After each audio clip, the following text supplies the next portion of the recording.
Nakatanggap ng tawag si Gretchen at ang mga polis na may nakakita kay Cynthia at JP sa loob ng amusement park kaya agad nilang pinuntahan ng location na binigay ng isa sa mga staff ng rides. At dahil nakakuha ng tiyempo sa JP kanina, nang mapansin sila ng mga tao pagkatapos niyang umiyak, tumakbo siya palayo sa kanyang ina at umakyat sa pinakamataas na tower ng amusement park. Kahit na natatakot siya, wala na siyang ibang paraan na naiisip pa para lang makatakas sa kanyang mommy na ngayon ay parang leon na lalapan ng tao. Kumuha naman ng kahoy si Cynthia at galit na galit, sinundot sa JP na nasa itaas para bumaba nang magmatigas ito at ayaw sumunod sa utos niya. Halos maiiyak naman ang staffs na nakakita sa nangyayari. Di niya alam kung balak ba ng nanay ng bata na pababain ito o patayin. Di pa naayos ang parting yon ng amusement park kaya nga naglagay na sila ng yellow cordon. Hindi naman nila inaasahan na may batang pupunta doon at aakyat. Kapag may nangyaring masama dito, sila ang mananagot. Oh my God! Parang matutumba yata ang tower! Sigaw ng isa sa mga nakakita sa nangyayari. Sinubukan ng staff na lapitan si Cynthia para pagilan sa ginagawa nitong pagsundot sa bata. Ma'am, huminahon po kayo. Baka pumasaktan ng bata. Tinatakot niyo po kasi siya kaya ayaw nang bumaba. Huwag kang makialam dito. Anak ko yan kaya alam ko ang ginagawa ko. Disiplina ang tawag dyan. Kahit mahulog yan at babalian ng buto, kargo ko yan. Kaya lumayas ka sa harap ko. Singhal ni Cynthia at ipinagpatuloy ang ginagawa. Yon ang senaryong naabutan ni Gretchen nang makarating siya sa lugar. Parang madudurog ang puso niya nang makita, takot na takot sa JP habang nag-hysterical na si Cynthia sa ibaba. JP! Sigaw niya. Mabilis namang lumingon si JP sa paninggalingan ng boses at nakita ang kanyang tiyahin na paparating, dahilan para mas lalo pa siyang humagulhol ng iyak. Tita Gretchen! Sigaw niya pabalik. Akmang bababa siya na mapansin niya ang pagyanig ng tower na kinaroroonan niya. Natanggal ang isang screw sa ilalim ng kinaroroonan niya. Namutla sa takot si JP at napayakap sa isa sa mga poste ng tower at muling umiyak. Tulong tita, hindi po ako makababa. Nataranta naman si Cynthia na makitang paparating si Gretchen para kalaunan nakahinga siya ng maluwag ng mapagtanto mag-isa lamang ang babae. Nang makita niya si JP sa itaas, na takot at nagmamakaawang tulungan ni Gretchen, hindi niya maiwasang mapangisi. Diyan ang napapala na mga batang matitigas ang ulo kagaya mo. Mas mainam pa nga na mahulog ka dyan at mabalian ang buto. Tingnan lang natin kung makakaakyat ka pa ulit kapag nangyari yan. Natigilan naman ang mga taong naroroon sa narinig at hindi makapaniwalang napatitig sa gawin ni Cynthia. Bakit ganyan ang babaeng yan? Hindi ba't nanay siya ng bata? Bakit ang lupit-lupit niya? Komento ng isa. Hindi kaya stepmother lang siya ng bata, kaya ganyan siya kung umusta? Siguro nga tama ka. Dapat pala kanina pa tayo tumawag ng polis. Baliw na yata ang babaeng yan. Marahas na napalingon si Cynthia sa grupong pumuna sa kanya at pinanlisikan ng mga ito ng mata. Anong tinitingin-tingin niyo dyan? Umalis kayo dito, singhal niya. Sakto naman nakarating na si Gretchen sa gawin niya, kaya ito naman ang binalingan niya ng tingin. At bakit nandito ka? Hindi ba't sinabi ko na sa'yo nung nakaraan na huwag kang makikialam tungkol sa anak ko? Wala kang pakialam sa nangyayari sa amin, kaya ang mabuti pa umalis ka na dito. Kung ayaw mong pati ikaw, bubugbugin ko. Gigil niyang asik. Tinaas niyang muli ang hawak niyang kahoy at sinundot sa JP para tuluyan na tong mahulog. Napaatras naman ang ilang taong nanonood kay Cynthia sa takot na madamay sila. Puno ng galit na hinablot ni Gretchen ang hawak na kahoy ni Cynthia at binali at sakay tinapon sa malayo. Tumigil ka na, Cynthia, at baka kung di makapagtimpi pa sa'yo. Nanlilisik na rin ang mga matang asik ni Gretchen. Dinidisiplina ko lang ang anak ko. Ano bang pakialam mo? Ikaw ang isa sa dahilan kaya naghiwalay kami ni George. Sausaw ka kasi ng sausaw sa pamilya namin. Kapag di ka pa tumigil ngayon, hindi kita patatahimikin buong buhay mo, Gretchen. Gagawin ko ring miserable ang buhay mo. Ngayong mag-isa lang si Gretchen, walang takot niyang iniangat ang isa sa kanyang palad para sana sampalin ng babae. At dahil nabigla si Gretchen, hindi siya agad nakagalaw. Subalit imbes na sampal ang tumama sa kanyang pisngi, isang kamay ang marahang tumulak sa kanya kasabay ng pagkarinig niya ng isang matulong lalagapak. Marahas na nagkangat ng tingin si Gretchen kasabay ng panlalaki ng kanyang mga mata. Kuya? Namilog din ang mga mata ni Cynthia nang makita ko sinong nasa harapan niya. Agad na sumalubong sa kanya ang nag-aapoy sa galit ng mga mata ni George. Marahas na hinawakan ng lalaki ang kanyang braso at mariing pinisel. Kapag may nangyaring masama sa anak ko, ngayon, hindi kita mapapatawad at ililibing kita ng buhay kasama ng buong pamilya mo, Cynthia. Parating mahinahon si George sa buong pagsasama nila kaya hindi makapaniwala si Cynthia na ngayon napalabas niya ang bayolenteng pagkatao ng lalaki. Daddy, mahinang sambit ni JP. Mabilis na nagangat ng tingin si George nang marinig ang boses ng kanyang anak. Marasyang binitawan ni Cynthia na makita ang sitwasyon ni JP sa itaas. JP, huwag ka nang umiyak. Nandito na si Daddy. Puno ng emosyon niyang wika. Di naman mapigilan ni JP ang sarili niya na maiyak pa rin na makitang nandito ng kanyang ama at tita Gretchen. Hindi po ako makababa, sumbong niya. Huwag kang mag-alala, kukunin ka ni Daddy. Di naman ganon kataas ang tower, pero ang problema hindi kakayanin ng isang adult weight ang hagdan. Kaya nga hindi nakakat si Cynthia kanina at pinili na lamang niyang sundutin si JP gamit ang kahoy. Akmang aakit na si Garrett nang mabilis siyang pinigilan ni Gretchen. Masyado kang mabigat, kuya. Baka tuluyang bumagsak ang tower at masaktan pa si JP. Ako na ang aakyat. Huminga ng malalim si Gretchen bago nagsimulang umakyat. Mas magaan siya kaysa kapatid niya, kaya malaki ang tsansa na di tuluyang babagsak ang tower. Puno naman ng takot ang puso ni George habang pinagmamasdan ng kanyang kapatid. Buntis ito. Kapag may nangyaring masama sa babae, hindi niya alam kung anong gagawin niya. Mabilis siyang nagtungo sa ilalim para kung sakali man na mahulog si Gretchen, masasalo niya ito at hindi masasaktan. Kinakabahan naman si JP habang pinagmamasdan ng kanyang tiyahin na maingat na umakyat papunta sa gawin niya. Careful po, tita. Paos niyang bigas. Masuyong umiti si Gretchen kahit pa pinagpapawisan na siya ng malamig. Umaalog ang tower na kinaroonan niya kaya maingat siya sa kanyang bawat hakbang. Mabuti na lang at hindi pa umabot sa tuktok sa JP kaya mabilis lang niya itong naabot. Agad niyang niyakap ang nanginginig na katawan ng kanyang pamangkin kasabay ng kagulhol nito. Shh! Huwag kang umiyak. Nandito na si tita. Magkasama tayong bababa kaya dapat relax ka lang para hindi tayo mahulog, okay? Malumanay niyang sambit. Sunod-sunod ang naging pagtango nito at niyakap siya na mahigpit pabalik. Ayoko na po kay mommy. Huwag mo ako ibigay sa kanya ha. Bad po siya, tita. Ayoko na sa kanya. Tumango naman si Gretchen at hinalikan ang noon nito. Stop crying na. Hindi kay bibigay ni tita sa mommy mo. Alo niya sa bata at dahan-dahan ng bumaba. Nasaksiyan mismo ng mga mata ni Cynthia ang ibang pakikitungo ni JP sa kanya kumpara kay George at Gretchen. Dahilan para mas lalo siyang makaramdam ng galit. Walang hiya kang bata ka. Ako nag-alaga at nagpalaki sa'yo. Tapos dyan ka sasama sa walang kwenta mong ama at tiyahin? Wala kang utang na loob. Nang gagalaitin niyang sigaw. Manahimik ka, Cynthia. Sigaw ni George. At bakit kita susundin? Mataray niyang asik. Nagpunta siya doon para tuluyang matangay si JP pero nasira ang plano niya dahil sa tigas ng ulo ng bata. Naabutan tuloy siya ni Gretchen at George at nagdala pa talaga ng mga pulis ang mga walang hiya. Nang makitang patuloy pa rin inaalon ni Gretchen si JP at narinig niyang ayaw na ni JP sa kanya, di niya na mapigilan pa ang kanyang sarili. At dahil tinapon na ni Gretchen sa malayo ang kahoy na gamit niya kanina, pumulot siya ng ilang bato at ibinato yon kay Gretchen. Subalit imbes na sa babae tumama, doon dumiretso ang bato sa pisngi ni JP, dahilan para pumalaho ulit ito ng iyak at nagsimula ng magpumiglas. Napahinto sa tuluyang pagbaba si Gretchen at niyakap na mahigpit si JP. Shh! Tahan na. Nandito si tita. Poprotektahan kita. Huwag masyadong malikot, JP. Malumanay niyang bigas para kumalma ang bata. Kapag nagpatuloy pa ito sa pagpumamiglas, maaaring tuluyan ang gumuho ang tower at bumagsak sila sa lupa. Galit na siya, pero nagtitimpi pa rin siya kahit papano.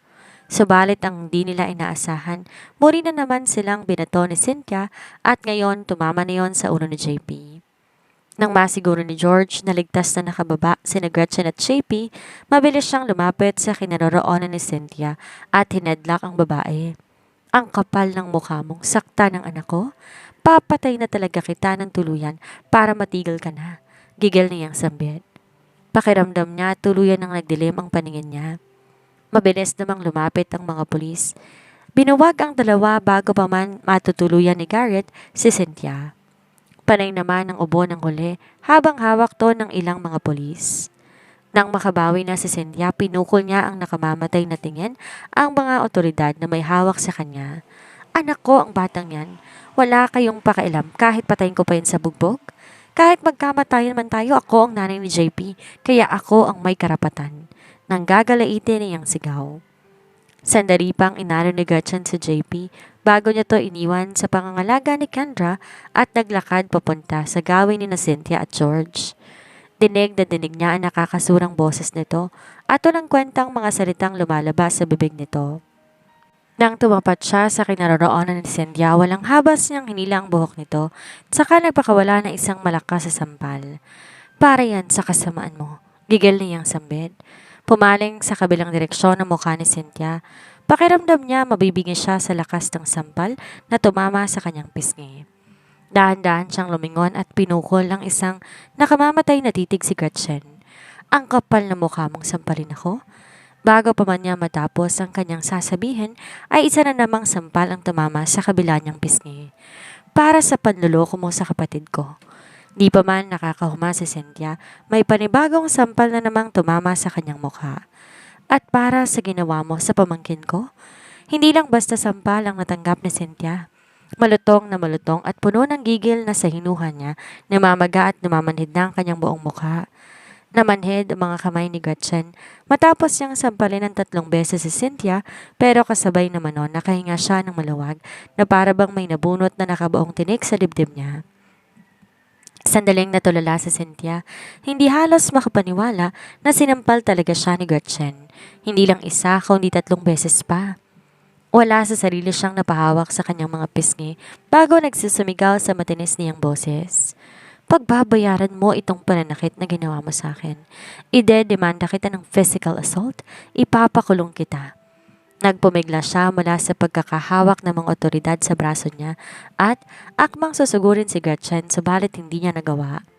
Halos kuyugin siya ng mga pulis na napipikaw na rin sa kanya dahil sa kanyang pagwawala. Baliw yata talaga ang babaeng ito.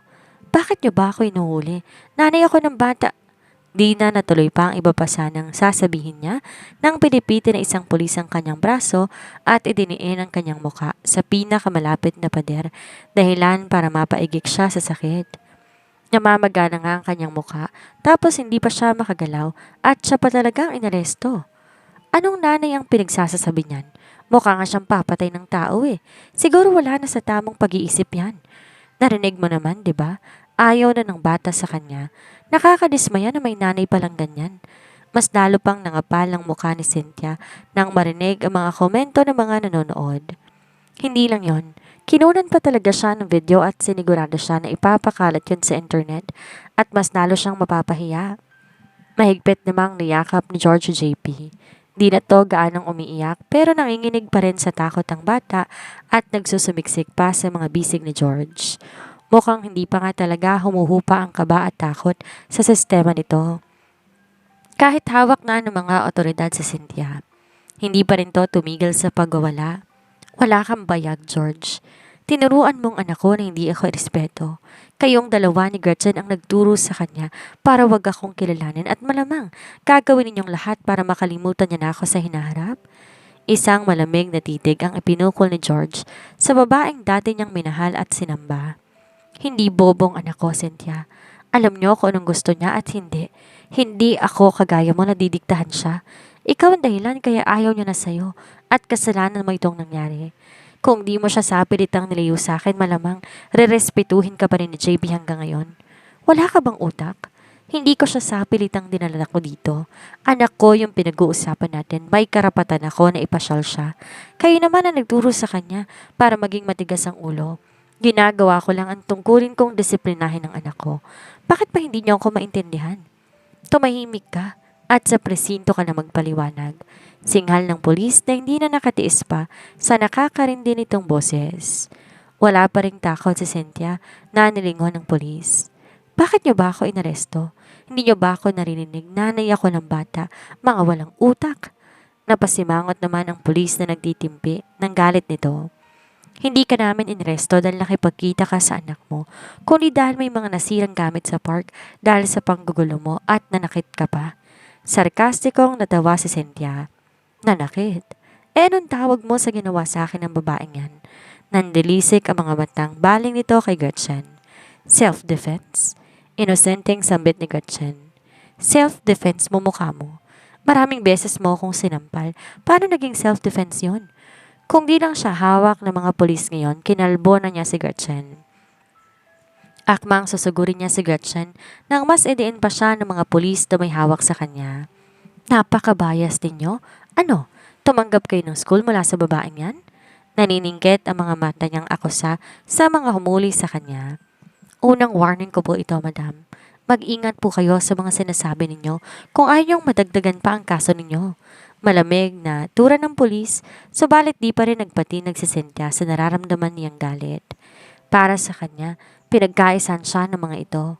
Ah, so hindi pera. Siguro kaya niya siya kinampihan ay dahil maganda siya, no? May gusto kayo sa kanya? Second warning, Mrs. Miranda. Muling sambit ng pulis. Hindi. Hindi talaga patas itong ginagawa ninyo. Aniya't sinubukang sipain ng pulis. Subalit hindi niya inaasahan na marahas siya nitong inalis sa pader at walang pag-iingat na kinaladkad papunta sa police car. Diniin siya ng mga ito sa hood ng sasakyan at ilang sandali pa, isang malamig na bagay ang dumampi sa magkabila niyang palapulsuhan. Namilog ang kanyang mga mata. Tuluyan na siyang pinusasan ng mga pulis. Sa isang iglap, tila natauhan na si Cynthia sa kanyang pagwawala at nakaramdam na ng takot. Huwag niyo po akong ikukulong. Wala akong kasalanan. Nag-hysterical nitong sambit bago lumingon sa gawin ni George. Papahig na ako sa divorce. Wala akong hihinging kapalit. Pati si JP hindi ko nakukunin. Huwag mo lang ako ipakulong, George. Please. Minahal mo rin naman ako, hindi ba? Ayaw mo namang magkaroon ng ina na nakulong si JP, hindi ba? Huminga na malalim si George bago nagsalita. Kahit pumayag ka man o hindi, makikipag-divorce pa rin ako sa'yo, Cynthia. Malamig niyang turan. Tinalikuran na ni George si Cynthia at pinuntahan si JP. Halika na, umuwi na tayo. Masuyo niyang sambit. Mabilis niyang yumakap si JP sa kanya at napasulyap kay Cynthia. Huwag na po natin siyang isama, Daddy. Ayoko na po sa kanya. Pinanood nila si Cynthia na sinakay na sa police car. Kung kanina may natitira pang pagmamahal sa puso ni JP para sa kanyang ina, subalit pagkatapos ng nangyari, tuluyan ang naglahong lahat. Iniwas na niya ang kanyang tingin sa kanyang ina. Ayaw na niya itong makita pa. Kahit na nais pang magwala ni Cynthia ay wala na siyang nagawa pa kung hindi ang sumama sa mga pulis. Inamin niya na natalo siya ngayong araw at nawala ng lahat sa kanya dahil kay George at kay Gretchen. Mga salot na magkapatid. Nang makaalis na ang sasakyan ng mga pulis, ay nagtinginan sina George at Gretchen. Saka pa lamang sila nakahingan ng maluwag. Sa wakas, hindi na makapag-gugulo pa na si Cynthia sa kanila. Hindi pa man sila nakakaalis ng amusement park, nakatanggap na ng tawag si Gretchen mula kay Demetrio at tinatanong pa nito kung kamusta na si JP. Nagtaka naman si Gretchen dahil nasa kay JP ang atensyon niya. Nakalimutan niya na ipaalam kay Demetrio ang nangyari. Hindi niya mawari kung paano nitong nalaman ang sitwasyon nila. Pero kahit na nga ba curious siya ay hindi na siya nagtanong pa. Napagod siya sa nangyari ngayong araw. Pakiramdam niya, naubos ang lahat ng energy niya. Dahil napag-usapan nila kagabi ang tungkol sa pag-aalala ni Gretchen sa bayaw nito. Lihim na nagpadala ng bodyguards si Demetrio para bantayan ang asawa niya. Matapos tangayin ni Cynthia sa JP kanina, agad tinawag sa kanya ng bodyguards ang sitwasyon sa amusement park, kaya naman mabilis siyang nagpadala ng dagdag na tauhan para tumulong sa paghahanap habang papunta siya sa lokasyon.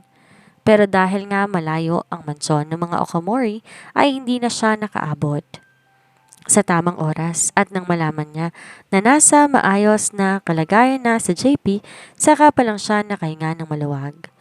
Sino pong kausap mo, tita?